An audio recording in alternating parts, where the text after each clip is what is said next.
You're sure this guy's a Christian? Yeah, I think so.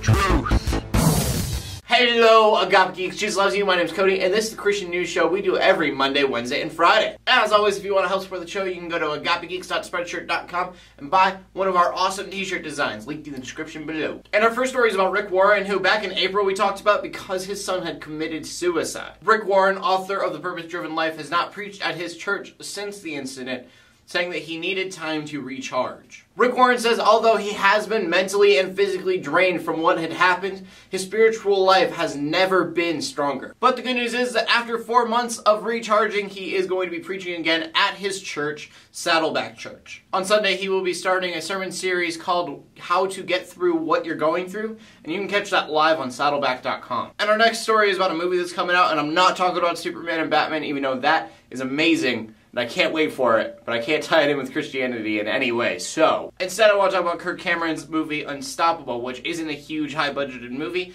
but it still looks really good. I don't usually like to talk about lower-budgeted Christian movies because it worries me that the quality is going to be iffy. In the trailer, he asks the question, if God is so powerful, then why does he let evil things happen in the world? I think that is a question that a lot of people struggle with, and I would hope that this movie will be a good way of answering it for people. But it is a documentary format, so we'll see how that goes. Not that there's anything wrong with documentaries, there's some really good ones out there, but the low budget thing going on. And if you want to check out that trailer, it's in the link in the description below. And that brings us to the final story of the day, which is about Egypt completely proving me wrong. See, when Morsi, who is a Muslim, was in office, there were huge limitations on the Christian faith. It wasn't so much about persecution, but it was just a very huge lack of protection for Christians. It was kind of like it's legal to be Christian, but everybody will hate you. So it was my thought that with Morsi out of the picture, Christians would be much more free. And I can't believe this didn't cross my mind, but because Morsi is out of the picture, it was Christians who were supporting him being out of that picture. And so you have Muslim supporters of Morsi seeing Christians cheer that Morsi is gone, so those Muslims who are for Morsi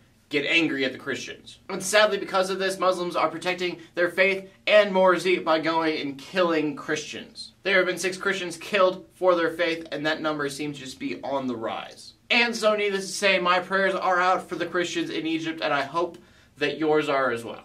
And that brings us to the question of the day, and the question of the day simply is, what do you think of the show so far since I've come back? This has been my 4th video, trying to do a better job as always, but I know that there is always room for improvements. Just let me know what you think I could improve upon in the comment section down below. My name is Cody, I'm bringing news to the Christian community every Monday, Wednesday, and Friday. In closing, let the haters hate, let the Christians pray, and to everybody like, subscribe. I'll see you later, and God bless.